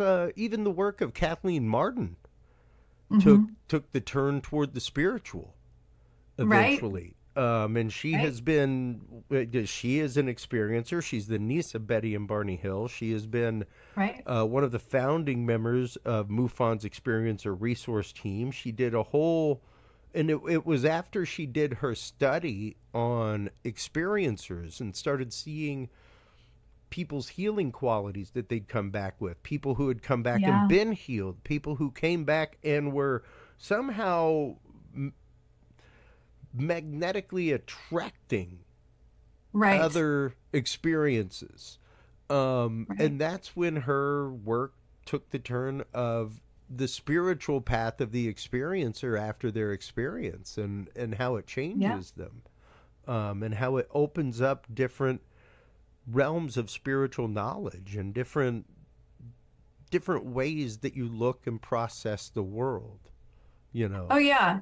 It's one of those things where whenever we have an experience, no matter what it is, no matter what the actual truth is, when we experience it, whatever domino effect has after that, we were supposed to experience it in that exact way, processing it in the belief that we did at the time because it changes our path and it can take us down a different path or it can help us learn something or whatever it is. So it's extremely important that, at the time for like for me thinking that it was all this alien type of a thing. Um, Yeah. I don't think that I would have understood, psychologically speaking, how the brain could do that unless I personally was an experiencer of that particular your situation, I mean, I remember early on somebody asked me when I was doing a podcast, this is like way back. They said, "You've had so many experiences, would you trade it?" And Mm, I remember telling them, no, no, I wouldn't because, it's enabled me to tell my stories. And then other people have said, oh, I've had that experience too. yeah. And so if I was to be asked it again, knowing that some of what I thought was paranormal was actually, very traumatic human wise. I don't know how to phrase it. Would I trade that? Still no, because now I have this much more in-depth knowledge of what can take place, and this is a deeper healing than I thought was possible. And so if I can gift that to others, then great. Yeah. Yeah, no, precisely. And it's one of those, if you can help anybody with the experiences that you've had in life, with that Yeah. open heart, that open mind, it's hugely important to do so. Yeah. And especially being able to explain to them that A, they're not alone. They don't have to experience it alone. They don't have to go through it alone. That just I venture a guess that 75% of people have had some Mhm. sort of experience of the paranormal in their life. Something that Yes. something that just flabbergasted them, or that they could not explain, that they Right. either chose to ignore, Hmm. or were told like, oh, don't worry about that, by their family, or Yeah. what have you. But yeah, yeah, I would venture a guess that most of us have had that kind of experience at some point. The only question is whether or not we give it credence or talk about it, Right. you know? Exactly. Um, so with that in mind, how do we begin to, I guess, bring people to the point of being okay? Being okay with having experienced something, being okay with, because these experiences, one of the examples I give is Terry Lovelace. Terry, if you're out there, if you're listening, call me, brother. It's been a long time. Um, but when he had his experience in Devil's Den, he was with a friend of his that he wrote an EMT, as an EMT with. And the Hmm. example I give with that is that when you ride as an EMT with somebody, you see things. That Yeah. it's no different than riding, like if your EMT partner has a kid, like you're going to that kid's wedding. Yep. Like Yep. you are intimately involved in that person's life, because Right. of the things that you have seen together, done together, been through together. Hmm. Much less if it was military, which it was. Um, so their experience, well, his experience, he says that his friend had an experience and would never ever ever talk about it, but this eventually led to them splitting. They don't talk. It was kind of the same thing like with Travis Walton and everything that happened with Right. his friends. Um, he's still very very good friends with a lot of people that were there, but it drove a wedge in the community, his Right. experience, to the point that like his friends were accused of murder. Mike Right. Heston like lost national logging contracts, stuff like that, Right. with the National Forestry Service. So it was a long-term effect to Right. everybody involved with that case, you know. And to be okay with that, to have interviewed him lately and to hear him say like, yeah, I wouldn't get in the thing now. Um, Yeah. but but I'm okay with my experience. I've come to terms with what happened to me. I understand it in a different light. I understand that if they'd wanted to kill me, if they had any Yeah. kind of ill intent, that could have been fully realized. You know. Right. So yeah, yeah. How do we begin It's to go ahead?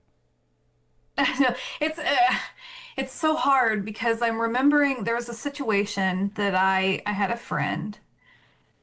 This was back in 2019, 2020. And this has nothing to do with the paranormal. That's okay. We were talking and I had suggested that, I said, I suffer from anxiety. And I was diagnosed with having an anxiety disorder. And I said, so sometimes I feel A, B, C, or whatever it is. And I noticed that sometimes you seem like maybe you're feeling that as well. Maybe you're Mm, feeling really heavy in your chest, and this situation may cause that or whatever. And I did it as gentle as possible that I thought that I could, and this person came unglued. Mm, They they were very upset at me for suggesting that they could have something wrong with them that, you know, it was almost like they looked at it like their body was betraying them or that they were crazy, yeah. which is not the case. You just, your body, your brain, like for me, my body produces more cortisol than maybe yours, or somebody Yeah. else. Yeah. That's it. It's just a simple chemical. It's a brain reaction. It's the way that it functions. And I'm not less than, I'm not broken. I just function different, and that's Yeah. it. Um, but there are a lot of old world beliefs in regards to that. It's kind of like when people teach, like, whether it's toxic masculinity or, whatever, there's just all these schemas, right? These belief systems Sure. around certain things. Um, so how do you unteach that? That's the question. So to get anybody to be comfortable with themselves, I mean, this can be so hard. You hold up a Yeah. mirror and somebody wants to run away or punch the thing because they can't. So I guess it would almost be cultivating self-love, which is way Yeah. out there. It has nothing to do with, you know what I mean? So But it does. I wouldn't say it has nothing to do with it. Because it understanding yourself. I mean, we were even talking about this with Keith Click. Keith Click, if you're out there listening, shout out to Ape Mindset. Check out his work, Ann. ApeMindset.com. well, And it's one of those, the idea that how we process information, how we bring information into our body, how we mhm. react to that information and that stimuli in real time as it occurs. As an anxiety sufferer, as somebody who suffers panic attacks, stuff like that, Yeah. it is hugely important that you be acutely aware Yes. of your body Yes. and of your somatic nervous system, the way in which, because I mean, when I went to my panic doctor, one of the after about the third meeting, he's like, Mhm. "Okay, I have a few things to tell you." He's like, "I understand your worries, I understand your concerns, and I hear you. You know, you come from a family of heart. Like, there's nobody on my dad's side, and most on uh, nobody on my dad's side who's a man doesn't have a stent or a zipper scar, just about." Oh, You know, so it's right. one of those, like, when I'm not going to say I'm the most healthy dude in the world, okay? I'm not like going to the gym, I'm not working out, Right. things like that. But when I start sweating the way I do at work sometimes, when I start overexerting myself, it gets to a point Right. where it was very scary to me for a Yeah. long time. Where it was bad, at least in Hmm. my mind. And the doctor was like, "It's not. That is a normal human bodily reaction that you are having. Hmm. And just so you know, no panic attack, no anxiety attack will ever cause you to have a heart attack. It cannot happen. It will not happen. That's not the way that works." Wow. Wow. He was like, "What's See, happened?" And he started backtracking me, and making me understand, like, what these different reactions of my body were doing. And when you start feeling this, start thinking about this. Like, start changing the way you yeah. are intaking information. Start backtracking what you care about so much that may have been rocked beyond your control.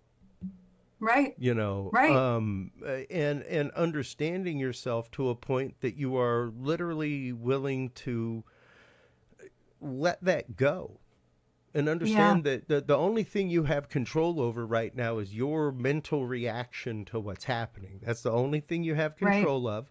The rest of it will pass, it will subside, aversion therapy isn't going to help you. Leaving the situation isn't going to help you. You got to learn to get through the situation. Right. And yeah, as we talked about with Keith Click with Ape Mindset at the Psy Games this last week, it was the idea that if you don't know those things, if you don't understand what your body's connection is, Right. you may not be able to do proper readings. You may not be able to do proper dowsing. You may not be able to get, Oh, yeah. like one of the most important things about a good remote viewing session is the self-check before you start. Right. The idea that like you start a self-check process where it's like, okay, what things have been distracting me this week? Mm-hmm. What emotional things have happened to me this week that may interfere with the session? Like write them down on a piece of paper so that you're physically getting them out of your mind and out somewhere else, things Yeah. like that. So Oh, yeah, yeah. but if you aren't familiar with what those feelings in your body are, you may be missing out on massive, massive clues from the subconscious as far as what the hit on target is. And that's, yeah, knowing yourself in that way. Let me tell you. So, um, there were times that I was so disconnected from myself, and I couldn't tell, like, silly things like, am I hungry or am I thirsty? Did I eat today? Like, just so Yeah, disconnected, right? And then, you know, I wanted to do more. I wanted to, like I still really want to help people in the community and everything. And I love going to these conferences and stuff. But like I have social anxiety and it's, so I've learned, okay, so I've got social anxiety. So what does that look like? And when are the symptoms? Like, what is my threshold? What is my, window of tolerance? sure. And so, I'll even go to the grocery store on certain days that I know that there's not going to be as much movement, or Yep. we'll be at a conference and I'll step outside for a little bit to just kind of reground myself because I get overwhelmed and there's so many people and I love them and I want to connect with them, but so, Muddled energy though, oh yeah, and it's nothing against them. They're just excited and right. exuding energy. It's utterly on Mm-hmm. you as to how you're taking the energy in.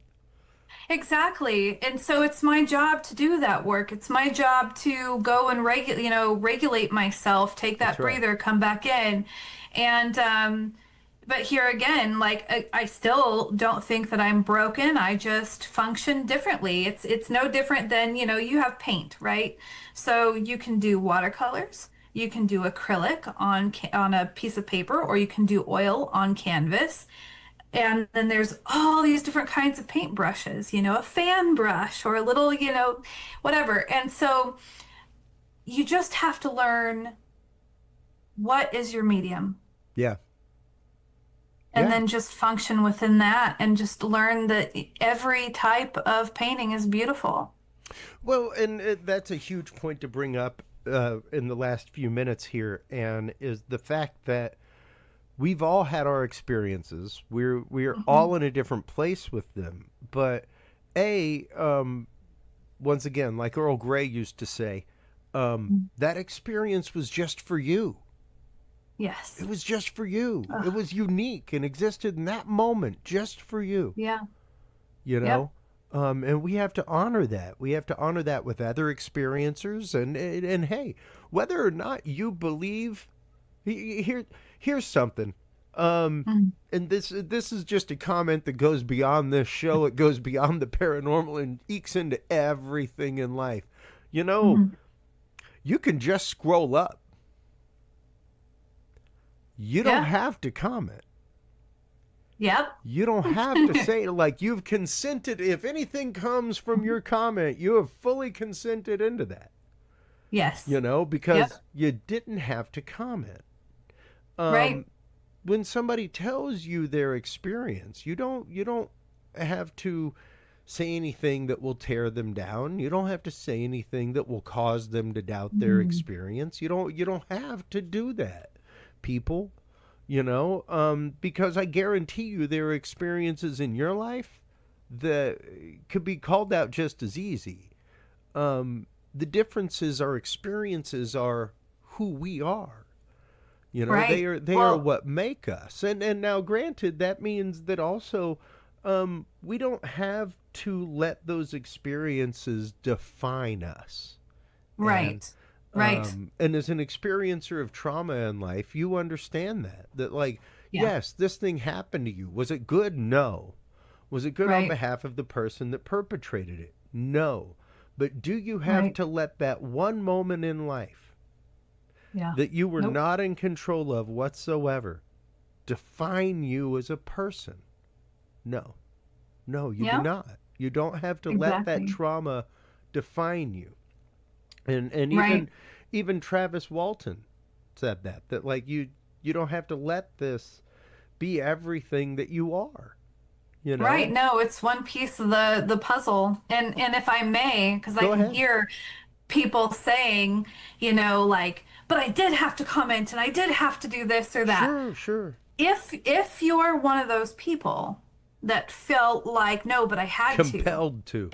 yeah, compelled to, the best advice I can give is to figure out why. Yeah. That's a perfect little thing that shows like, okay, something within you is reaching out.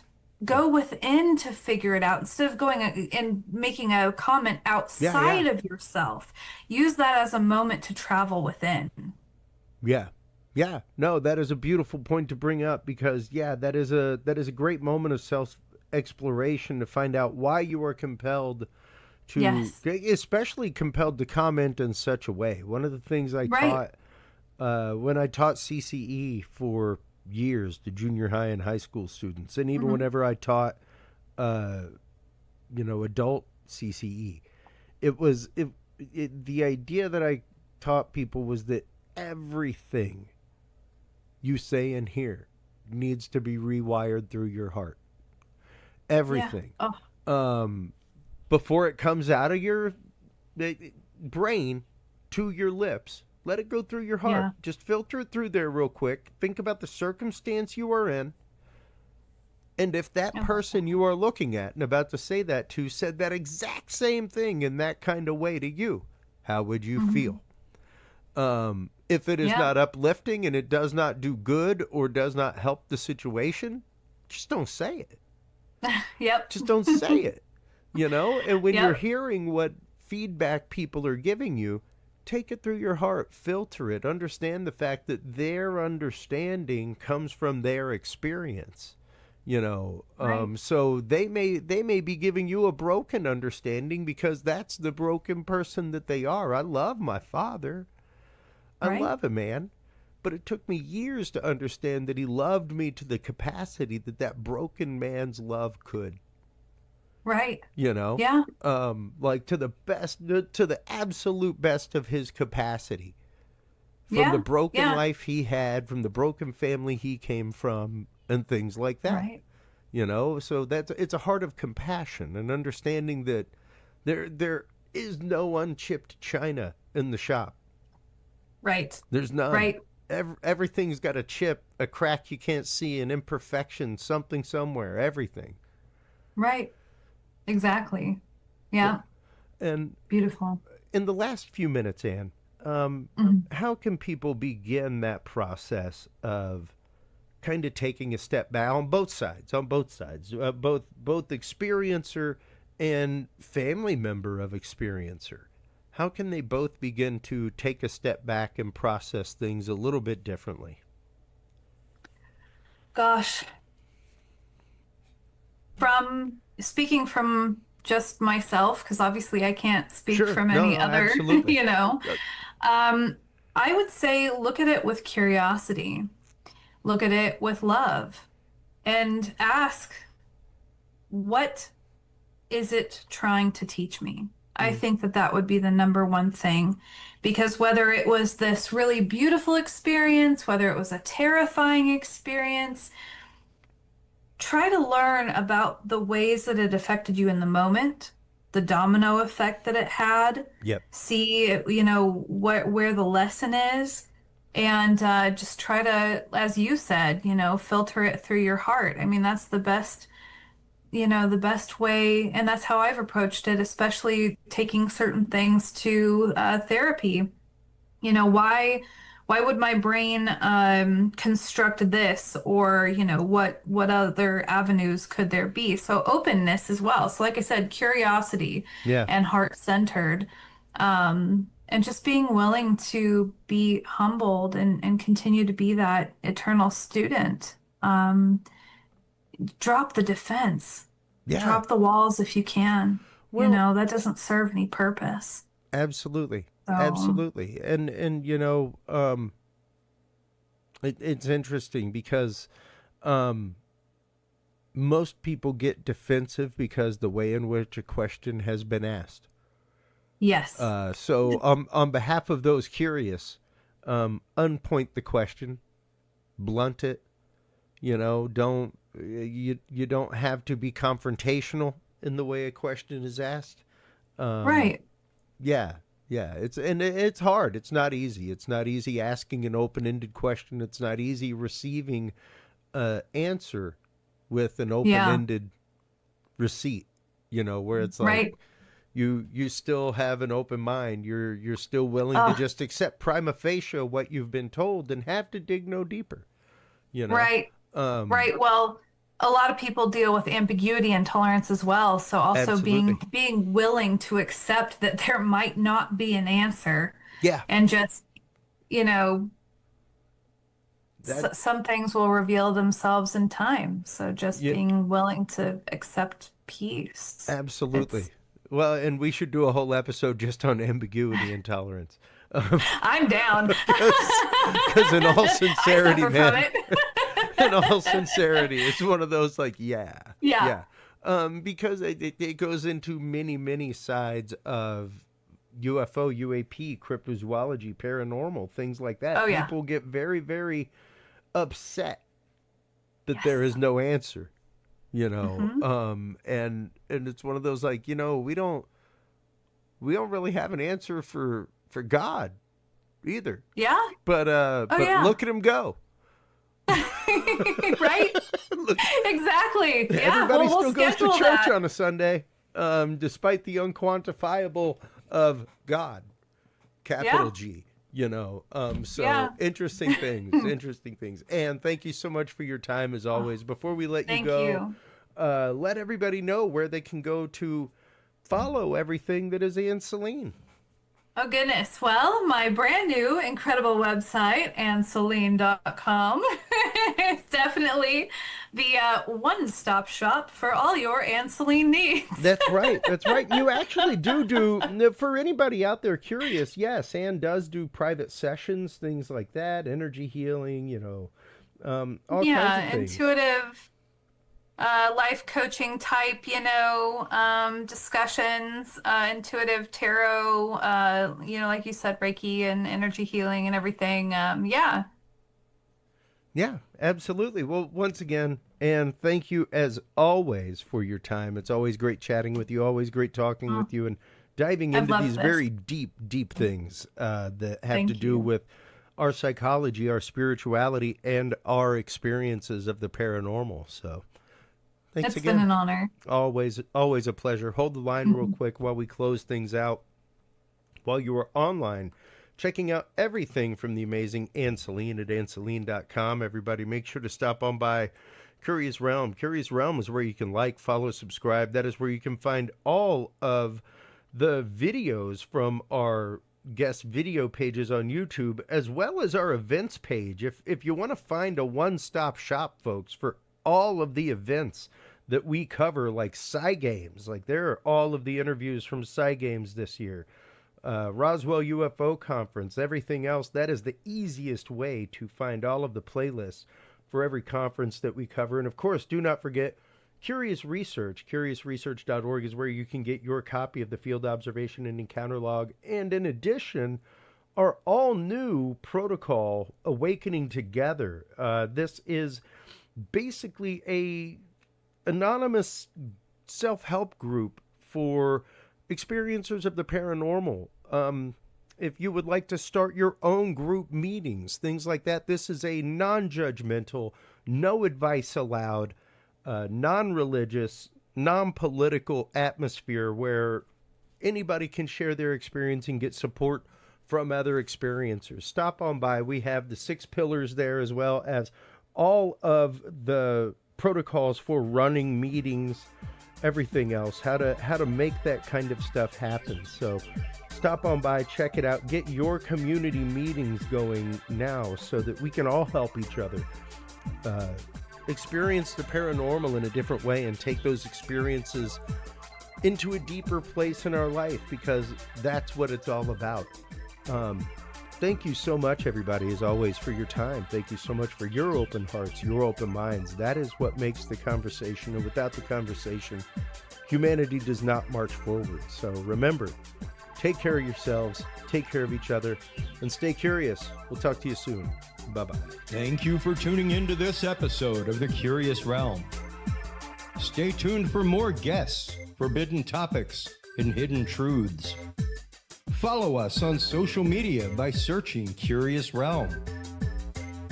To download the official Curious Realm app and view the Knowledge Vault, or become a sponsor of Curious Realm, visit our website at curiousrealm.com.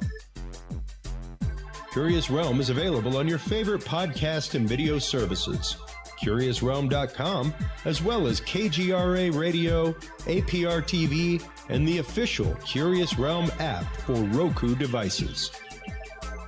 Curious Realm is a proud member of the Ground Zero Media family of podcasts. For more shows and members-only content, visit groundzeroplus.com today. Thanks for listening. Stay curious, and remember, the other side is always watching.